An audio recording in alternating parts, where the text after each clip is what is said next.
Et bien après avoir fait un voyage de plus de 72 heures entre les vols et puis les escales, et ben nous voilà arrivés ici dans le nord du Canada, sur les îles de Baffin, dans un endroit qui s'appelle les Clyde River, une petite communauté d'Inuits qui est venue se réfugier à la pointe de la mer de Baffin. Un endroit simplement incroyable. On est chaudement équipés parce que tout simplement on va partir en motoneige pour aller rejoindre une place avec une petite cabine, d'après ce que j'ai cru comprendre, à environ 6 ou 7 heures de motoneige. L'idée m'est venue de venir ici dans l'Arctique il y a déjà bien des années. Et puis le rêve a mûri. Il fallait trouver aussi les bonnes personnes et puis le bon endroit pour venir. Et bien aujourd'hui, je suis sur le départ d'une expédition d'une dizaine de jours. Dans cette expédition, c'est pas directement la chasse de l'ours polaire, mais c'est surtout toute l'expérience que je suis venu chercher ici avec les locaux, leur mode de vie, leur façon de chasser et de vivre dans ces conditions extrêmes. Je vais être un petit peu en retrait, je vais les aider et puis surtout profiter de l'instant parce que c'est vraiment un voyage extraordinaire.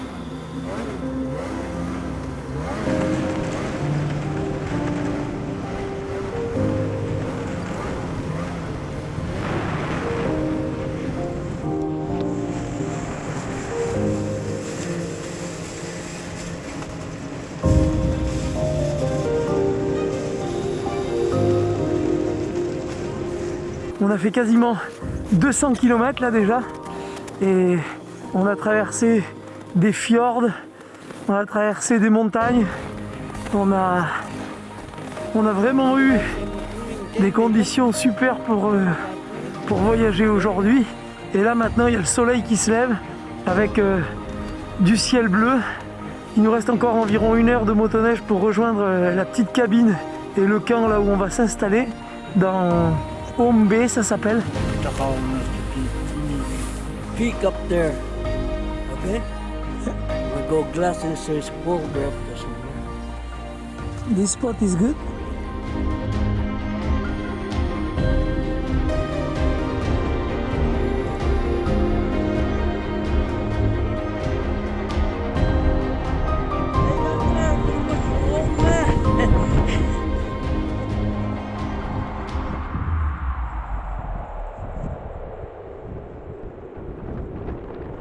Les ours polaires, ici, il y a une population qui se porte très bien, avec des très grosses densités.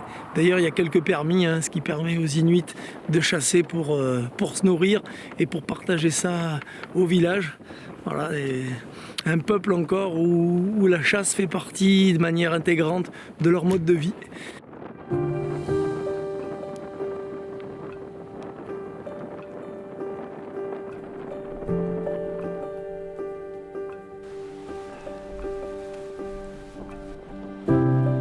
Là, l'idée c'est de monter sur un point d'observation là sur le sommet de cette colline, parce que quand on est au niveau de la mer, en fait la visibilité est assez courte étant donné que la banquise est complètement fracassée. Donc l'idée c'est vraiment de prendre un point d'observation assez haut et pour voir le plus loin possible. What? Rubies everywhere. Really? Yes. Show me. Depuis tout à l'heure, je le vois chercher des trucs dans les cailloux là. Je me demandais ce que c'était, mais il y a les petits rubis tout rouges là qui sont magnifiques, qui ramassent dans les roches là, des falaises qui bordent la mer. C'est incroyable, il y en a partout. Right here, over there, everywhere. Let's go get crushed and play river, no?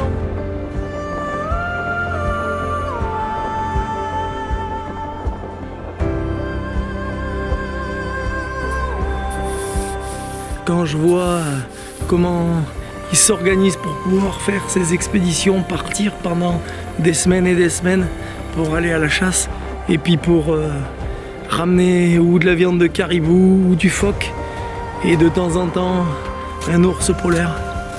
Ouais, c'est grandiose. On va creuser un trou avec une baramine et a priori il devrait y avoir des poissons là-dessous.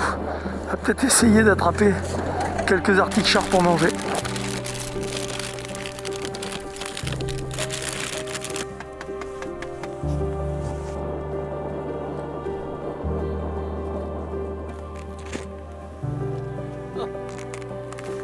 Il est pas très gros. Il y en a un, super.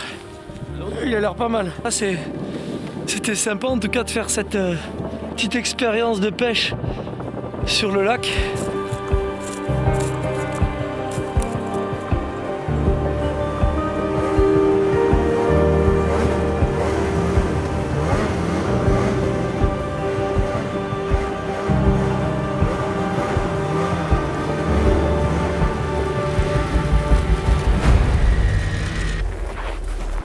Thank you.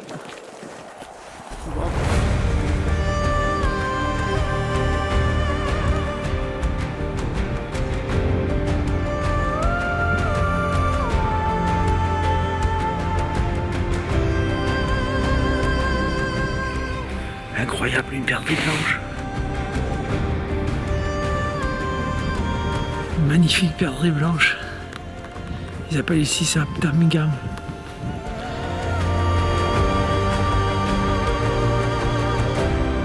C'est vraiment quelque chose d'impressionnant. À un moment donné, tu te dis, j'hallucine, il y a quelque chose qui tourne par rond, je vois les trucs qui se déplacent au plein milieu de la banquise. En fait, il y a une fracture entre les deux plaques.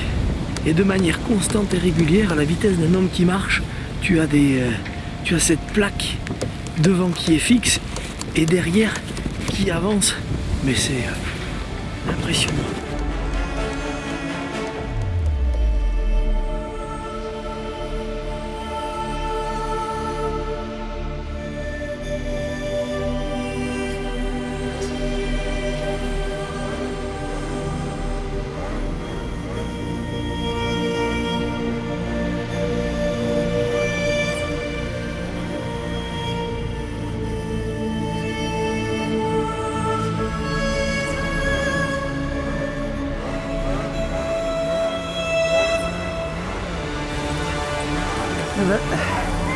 On vient de s'arrêter là sur la banquise, puis il y a un coucher de soleil incroyable, et puis on a les garçons qui sont en train de tendre la chaîne pour attacher les chiens, et puis on est tout simplement en train de sortir tout le matos et on va installer les tentes, voilà, sur la glace.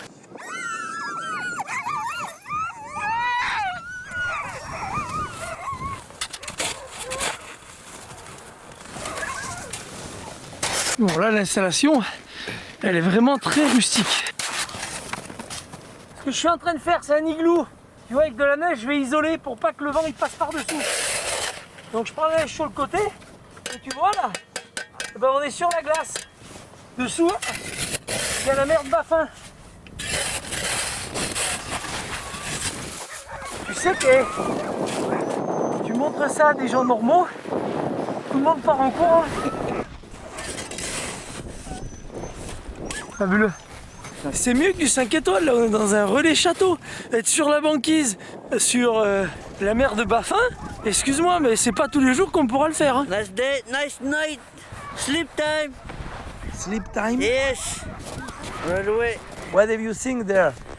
Female with 2 cubs and 1 polar bear we saw went down there. Wind down there, the small one? Yep. The little one? Yeah, hopefully get the big one tomorrow. Yes. On s'est fait un petit camp là, sur la banquise, incroyable.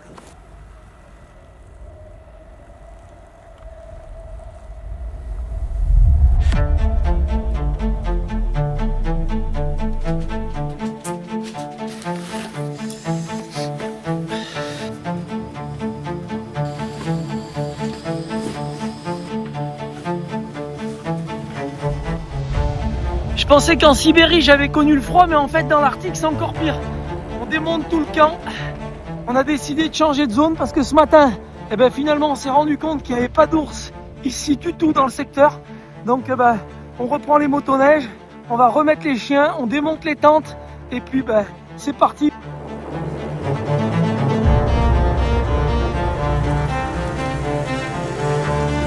C'est que je suis sur la motoneige, en train d'envoyer des messages à Guillaume en France pour lui dire que l'expédition se passe bien et qu'on est en plein déplacement vers le camp de base. C'est dingue, la technologie aujourd'hui.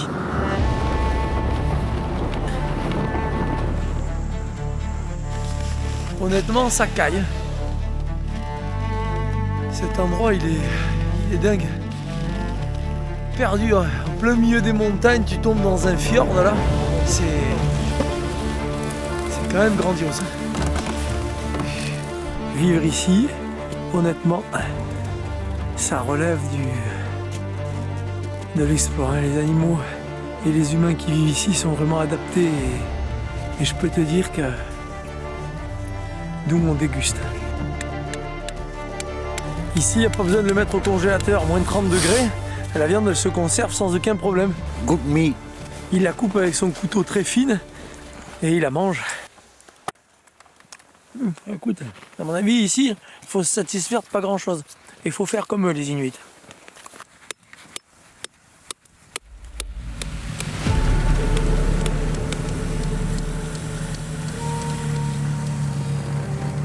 More an hour? Maybe. Yeah. La motoneige avec le traîneau où il y a les chiens, tellement lourd qu'à cet endroit précis là, il y a tellement de la neige qu'il est resté planté. Alors il y a les deux motoneiges qui sont partis pour essayer de le sortir, mais j'ai l'impression que c'est assez compliqué quand même. Ils rentrent de 50-60 cm dans la neige. Ils sont tellement lourds avec les chiens qu'il a pris la décision de les lâcher. Oh, ils arrivent là en courant par la trace. C'est magnifique. Nom de Dieu, le carton qu'il y a eu. Et moi j'ai les pieds dans l'eau, ça y est. En fait on passe à travers. Le mec il a freiné et le type derrière il lui a rentré dedans avec la machine. Et là maintenant ils sont plantés, impossible de sortir. Ah ouais, sérieux là.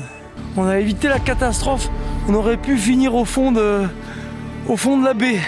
On peut voir que c'est que de l'eau, hein, le long du traîneau là. Et là, il veut rien entendre, hein. Le traîneau il est planté et bel et bien planté. Je pense qu'il a dû lui faire 50 cm, mais 50 cm par 50 cm, il va peut-être finir par le sortir de là. Ouais.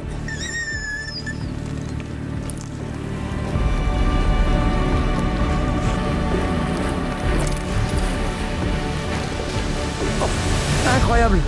Bon ben, leur idée et leur technique a été bonne, ils ont réussi à la faire sortir. Il y a la deuxième motoneige qui est plantée et là pour le coup, je sais pas comment ils vont faire, hein, parce que ça a l'air d'être mal engagé aussi.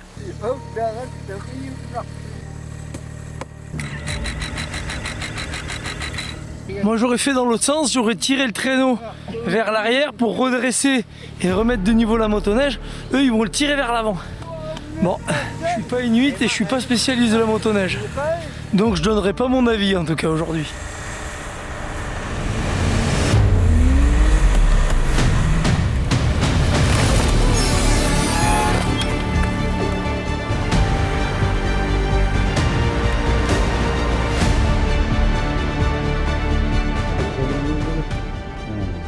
Fresh, not fresh? Fresh. This morning. This morning. On a vraiment une vue à 360 degrés. Ouh. Bah, si jamais à 2 ou 3 km à la ronde, il y a un ours qui décide de se poser sur la banquise, je crois qu'il sera dans le collimateur. And that's the first one we saw. Ah yeah. How many? 1, 2, 3. Et on vient de voir passer un ours là-bas au loin qui court le long de la... qui passe et qui court là-bas en face de l'autre côté, magnifique. Mais c'est pas un très gros ours. Puis il a un défaut, une patte, il court, il a une patte qui derrière qui part sur le côté, je sais pas ce qu'il a.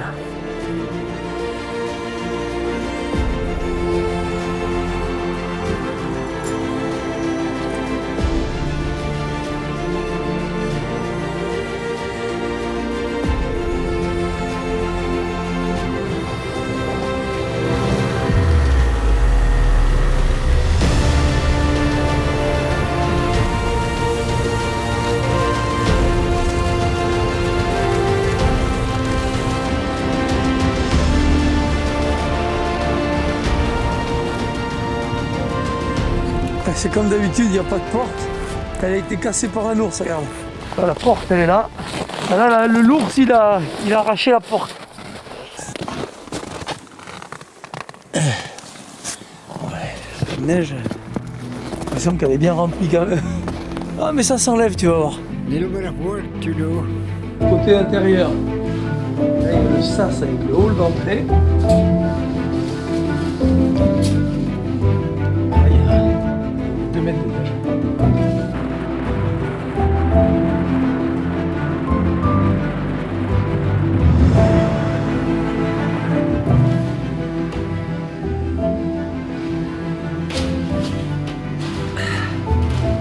Ah ben, j'ai tombé la veste et tout ce qu'il y avait à côté et autour. Ça y est, on vient de terminer de faire la propreté dans la cabane. On a l'impression qu'il n'y a jamais eu de la neige. Tu dirais ça à quelqu'un, il n'y croirait pas.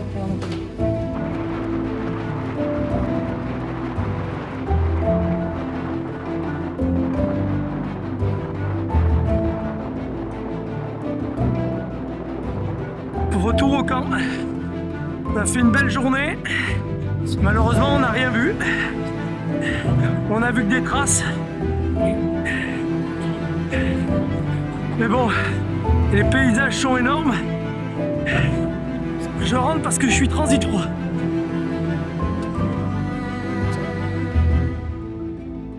Yes, I'm gonna have a good supper.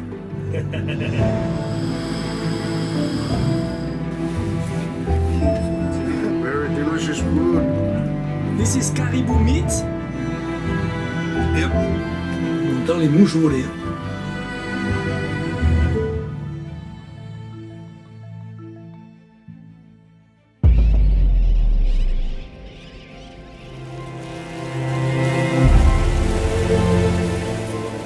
Alors là, on est parti pour une journée à nouveau de chasse. Et au préalable, je prépare quelque chose pour tous les guides qui sont avec moi. La mayonnaise, c'est gourmand, hein, mais étant donné qu'on brûle beaucoup d'énergie sur la banquise, que je suis assez généreux en fait avec tout ça.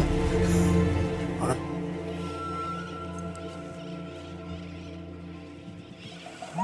Incroyable, il les sort un par un, il les attache, et puis l'autre devant avec le fouet, il les tient devant pour pas qu'ils bougent. C'est vraiment un boulot hyper technique. Les conditions aujourd'hui sont excellentes. On a un temps magnifique et à 0 vent. Donc franchement, ça fait plaisir d'être ici et de pouvoir profiter de la banquise. Parce que habituellement, si le vent souffle, c'est l'enfer ici. Allez, on est parti.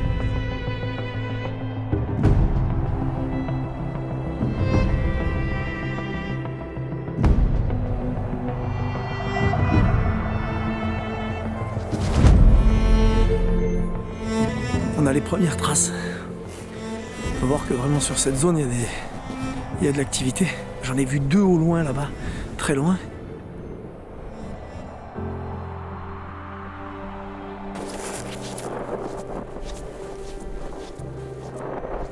Ah là, je suis sur le top. Il faut passer du temps en fait. Du temps à observer, à regarder à quoi ressemble la banquise. L'avantage, c'est que dans cet endroit, dans cette région là, de ces fjords du sud de Clyde River, il y a pas mal de reliefs montagneux qui nous permettent de prendre ces postes d'observation et de pouvoir jumeler comme ça à plusieurs kilomètres.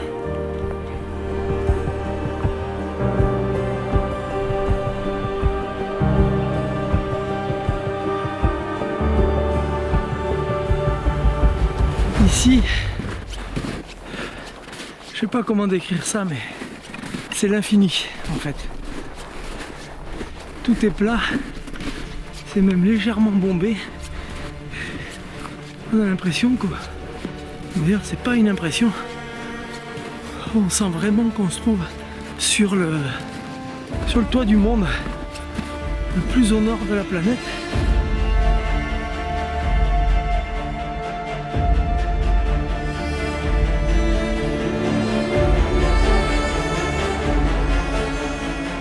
J'ai vu une trace là sur la banquise, au bord de l'eau. J'ai pris la décision de descendre et d'aller voir, pour aller voir ça de plus près. Il y a un ours géant qui vient de sortir à travers les blocs de glace. Il est juste là par contre.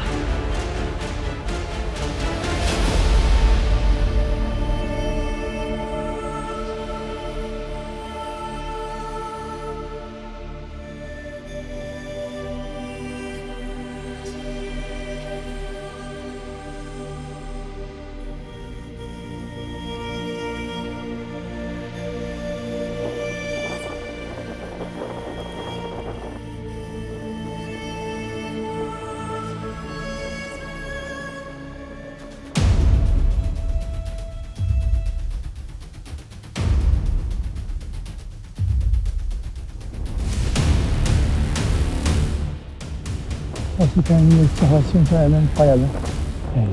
C'est vraiment très beau.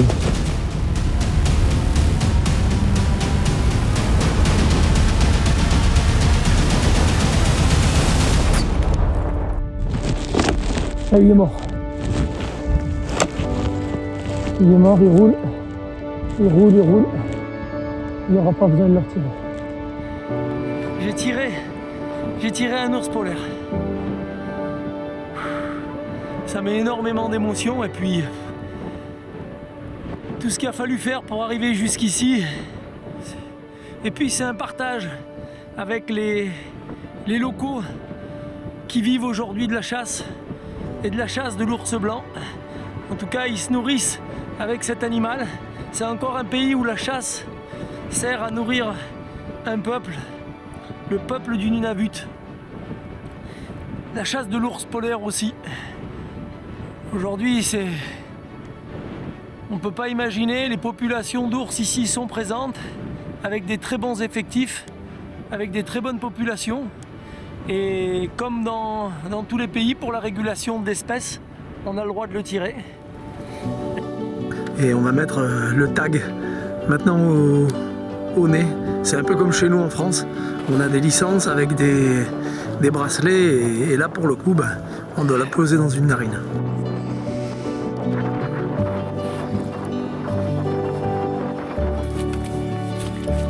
Polar bear meat, very good delicacy.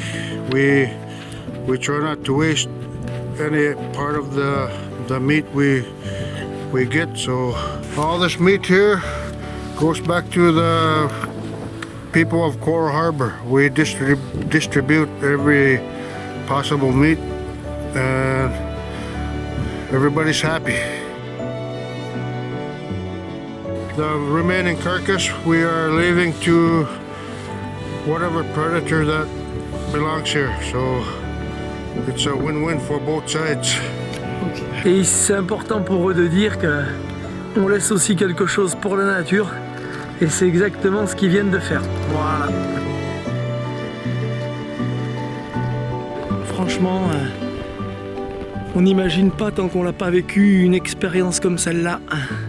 Dans ces milieux complètement hostiles où l'ennemi numéro 1 de l'homme en tout cas et le temps avec ces températures extrêmes. Franchement, c'est hors du temps.